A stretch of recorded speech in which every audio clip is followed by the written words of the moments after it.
Soccer, it would seem to be just a game. 22 people are running after the ball. The referee is blowing his whistle. The stands are roaring. For some, it's a celebration, a family trip to the stadium, laughter, popcorn, scarves of your favorite team. And for some, it's a war. War for colors, for the emblem, for the honor of the district, or even the whole city. And in this war, there are no rules, no judges, just fists, yelling and crazy looks. Who are these people? Why is soccer not just a sport for them, but a whole philosophy of struggle? Why, after the final whistle, do they not go home, but gather in groups, build cordons, and go on the assault? These are not just angry fans. They are a special layer of culture, with their own traditions, codes, and internal laws. They're called ultras. They're called hooligans. They are feared more than anyone else in the stands. But where does it all come from? Why are soccer hooligans so violent? The answers are more complicated than it seems at first glance. Today, we will try to get into the thick of the fan stands and understand who, how, and why turns the love of soccer into a real martial art. It all started in Britain, the birthplace of soccer, and at the same time, a country with serious social problems in the 60s and 70s. After the Second World War in Britain, unemployment, the gap between classes, boredom, and anger at the government were on the rise. Young people felt deprived of a future. Soccer has become the only way for many people to feel a sense of belonging. Clubs became more than just teams. They became an identity, a religion, the meaning of life. Young boys from working-class neighborhoods began to form firms, fan gangs operating on the principle of streets and neighborhoods. These groups defended their team's honor not only at the stadium, but also on trains, in train stations, in pubs. Any away event turned into a potential brawl. Hooliganism became a way to vent aggression. For many, it was a form of protest against social injustice and boring, depressed everyday life.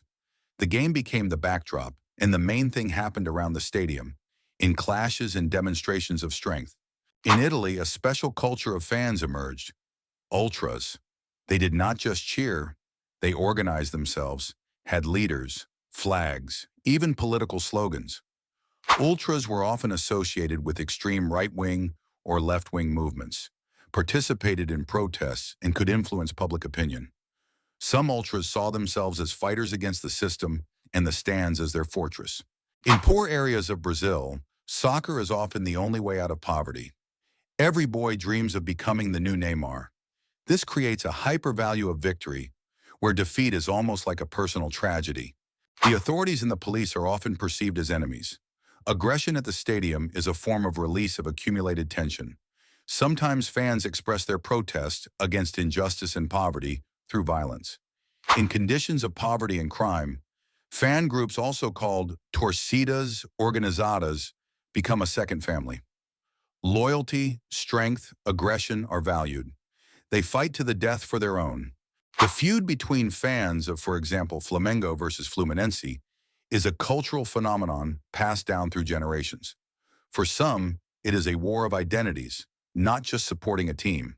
In Russia and Eastern Europe, fan movements are often intertwined with nationalist, far-right, and militaristic ideologies. It is not just a sport, it is a demonstration of power, order, and superiority. In the culture of many fan movements is the cult of strength, masculinity, and willingness to fight.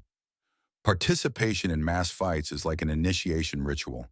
Guys prove to themselves and others that they are real fans.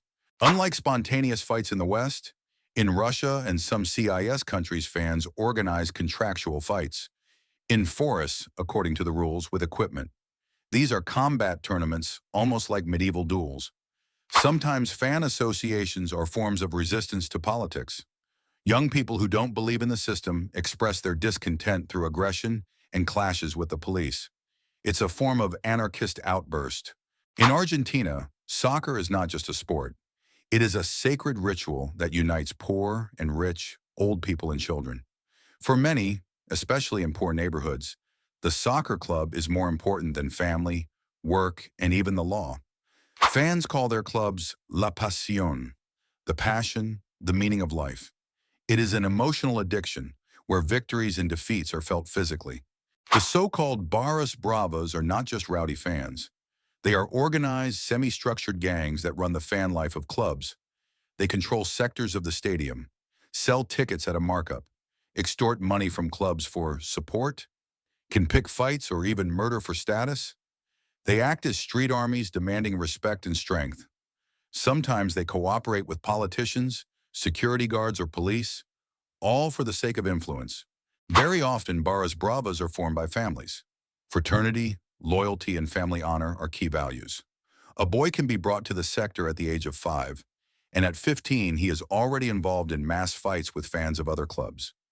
This is a tradition passed down through generations, and to abandon it means betraying not only the club, but also your family. The brutality of fan conflicts in Argentina is a real threat. There have been cases where people have been killed for scarf colors or looks. The derby between Boca Juniors and River Plate is one of the most dangerous confrontations in the world. Before matches, streets can be closed off, security can be tightened, and fans are dispersed along different routes to avoid carnage. The problem is that Barras Bravas are both a threat and a tool.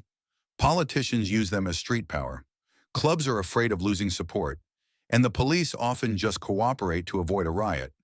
It's a vicious circle where aggression is not the fault of the system, but part of it. Now let's look at the psychology of aggression. Why can soccer turn people into beasts? Soccer is an emotional trigger. Soccer activates the same neural networks in a person as a personal threat or success. That is, a team's defeat is perceived as a personal loss, and a victory is perceived as one's own triumph. The fans' adrenaline, dopamine, and testosterone are released, a potent mix that can turn joy into aggression, especially if the emotions find no peaceful outlet. The crowd effect acts as a dissolution of personality. When a person is in a crowd, he or she no longer feels individual responsibility. It's called de-individuation, a psychological condition in which self-control decreases, suggestibility increases, and perception of consequences becomes distorted. In this state, it is easy to shout, throw, hit. The fan turns into a part of an aggressive organism. Social acceptance of violence among fans works as an amplifier. In some fan circles, aggression is considered valor. A brawl with fans of the other team is like a ritual fight for honor.